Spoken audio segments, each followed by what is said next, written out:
कांग्रेस के वरिष्ठ नेता जयप्रकाश उर्फ जेपी हमारे साथ है। तमाम राजनीतिक पहलुओं पर उनसे बातचीत कर लेते हैं। जेपी जी, सबसे पहला सवाल यही कि कल जिस तरह से होली का त्योहार था, मुख्यमंत्री मनोहर लाल यमुनानगर में होली खेलते हैं और सीधे तौर पर इशारों में ये कहते नजर आए कि अब मई में भी एक बार फिर से हम होली खेलेंगे।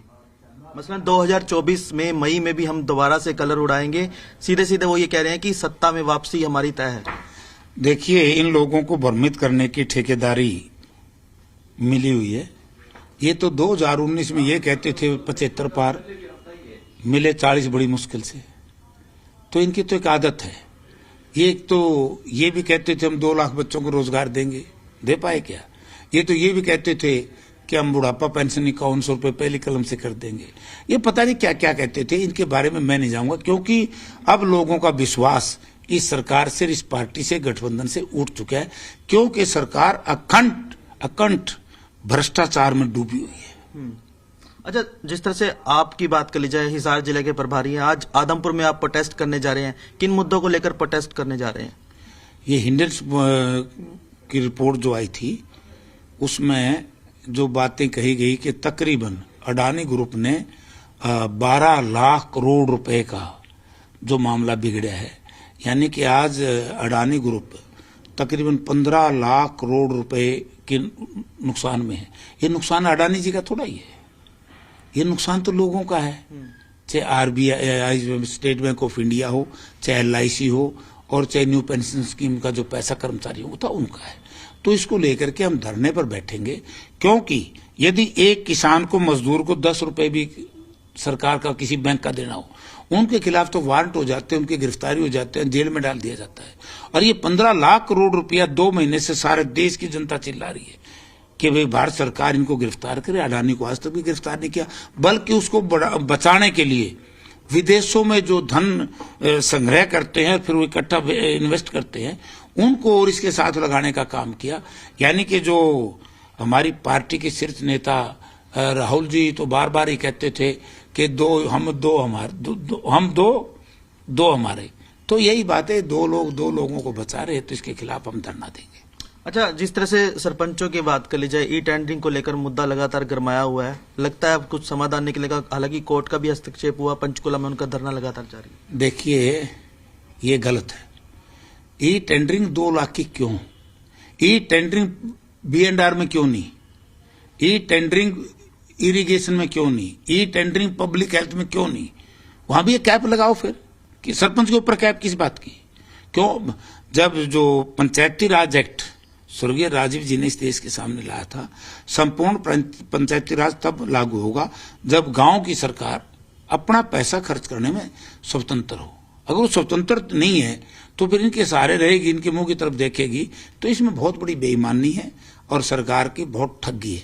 और मैं तो कहता हूं कि सरपंचों ने तो माफ कर दिया, वरना जिस तरीके से सरकार में मंत्री है, जो ग्रामीण विकास मंत्रालय जिसके पास है, ये बबली ने तो सरपंचों को बेईमान कहा। क्या इख्तियार है उसको सरपंचों को बेईमान कहने का? और कल को बबली से हिसाब मांगा जाएगा तो उसको फिर लोग क्या कहेंगे? तो इस तरह का अहंकार ही सरकार है। ये अहंकारी हैं और भ्रष्टाचारी हैं।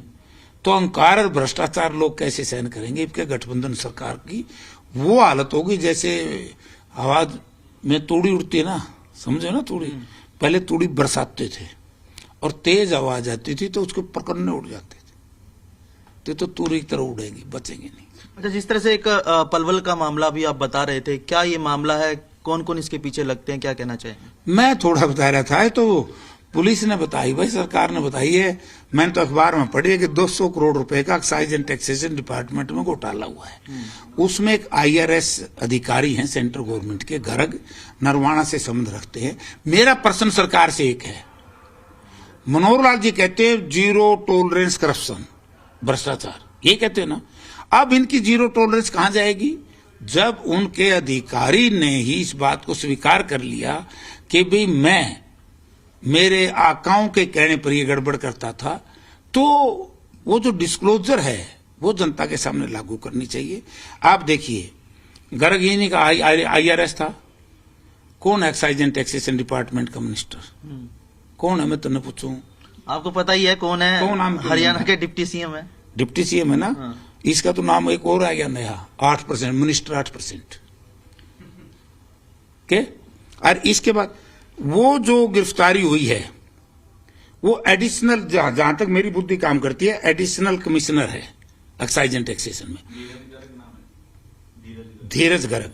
धीरज गर्ग ने अगर अकेले ने 200 करोड़ रुपए का घोटाला कर लिया तो दुष्यंत ने इस्तीफा देना चाहिए। मंत्री किस बात का? यानी कि हर जगह ड्रामा नहीं चलेगा। कार्गो भी नहीं बना, इसका नाम इंटरनेशनल एयरपोर्ट रख दिया, इतनी बड़ी झूठ बोल दी। इस आर में झूठ बोली कि नहीं बोली? बताओ, बोली है ना? लोगों को लुटवा दिया, लोगों के रास्ते बंद करा दिए। 200 करोड़ रुपए का घोटाला इसमें एक्साइज एंड टैक्सेशन में हो गया, टैक्स में।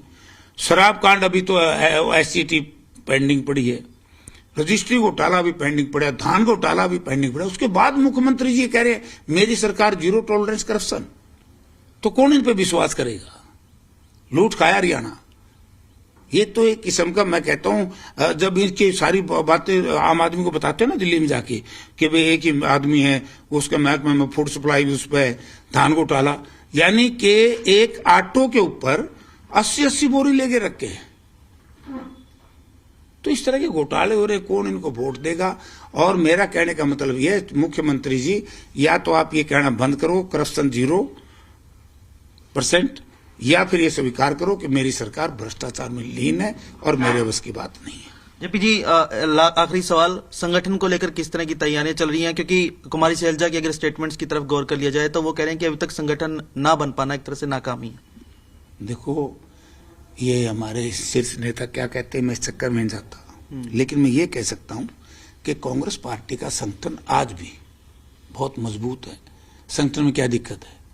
हर जगह प्रभारी लगाए हुए हैं, ब्लॉक स्तर पे कोऑर्डिनेटर लगाए हुए हैं, हाथ से हाथ जोड़ो यात्रा के कोऑर्डिनेटर लगाए हुए हैं, प्रदेश में प्रदेश का इंचार्ज है चौधरी उदय भान जी, और लगे हुए हैं दूसरे जो हमारे फ्रंटल ऑर्गेनाइजेशन है उनके पदाधिकारी हैं, यूथ कांग्रेस के, महिला सेल के, किसान सेल के, सब हैं, पदाधिकारी हैं, चल रहे हैं।